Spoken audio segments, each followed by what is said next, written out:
Hi friends, welcome back to my channel. ಹೇಗಿದ್ದೀರಾ ಎಲ್ಲರೂ? ಬನ್ನಿ ಇವತ್ತು ಮಾವಿನ ಹಣ್ಣಿಂದ ಐಸ್ ಕ್ರೀಮ್ ಹೇಗೆ ಮಾಡೋದು ಅಂತ ತೋರಿಸ್ತೀನಿ. ಅದಕ್ಕೆ ಬೇಕಾಗಿರೋ ಸಾಮಾನು ಒಂದು ಮಾವಿನ ಹಣ್ಣು ಮತ್ತು ಮಿಲ್ಕ್ ಮೇಡು, ಆಮೇಲೆ ಮಿಲ್ಕ್ ಪೌಡರು, ಆಮೇಲೆ ಕ್ರೀಮು. ಇದಿಷ್ಟು ಬೇಕು. 4 ಇಂಗ್ರೀಡಿಯೆಂಟ್ಸ್ ತೊಗೊಂಡು ನಾನು ಐಸ್ ಕ್ರೀಮ್ ಮಾಡ್ತಾಯಿದ್ದೀನಿ. ನೋಡಿ, ಮಾವಿನ ಹಣ್ಣೆಲ್ಲ ಕ್ಲೀನಾಗಿ ಕಟ್ ಮಾಡಿಕೊಂಡು ಹಾಕ್ಕೊತಾ ಇದ್ದೀನಿ. ಹಾಗೆ ನನ್ನ ಚಾನಲ್ನ ನೋಡ್ತಾ ಇರೋರು ಸಬ್ಸ್ಕ್ರೈಬ್ ಮಾಡ್ಕೊಂಡು ನೋಡಿ, ಲೈಕ್ ಮಾಡಿ, ಶೇರ್ ಮಾಡಿ, ಕಮೆಂಟ್ ಮಾಡಿ, ಪಕ್ಕದಲ್ಲಿರೋ ಬೆಲ್ ಐಕನ್ನ ಕ್ಲಿಕ್ ಮಾಡ್ಕೊಳ್ಳಿ, ನೋಟಿಫಿಕೇಷನ್ ಬರುತ್ತೆ.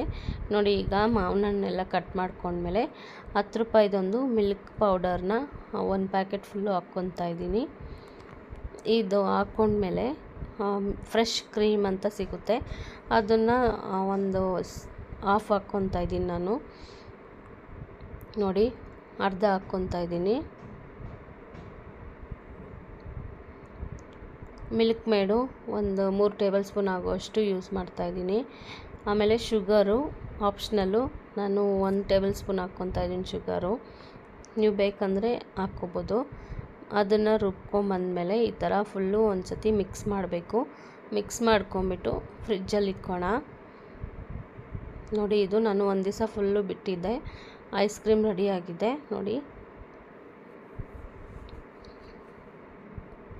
ನೋಡಿ ಯಾವ ಥರ ಬಂದಿದೆ ಅಂತ. ಐಸ್ ಕ್ರೀಮು ತುಂಬ ಚೆನ್ನಾಗಿತ್ತು. ನೀವು ಕೂಡ ಮಾಡಿ ನೋಡಿ, ಚೆನ್ನಾಗಾಗುತ್ತೆ. ಪಿಸ್ತಾದು ಸ್ಪ್ರಿಂಕಲ್ ಹಾಕ್ಕೊತಾ ಇದ್ದೀನಿ ನಾನು.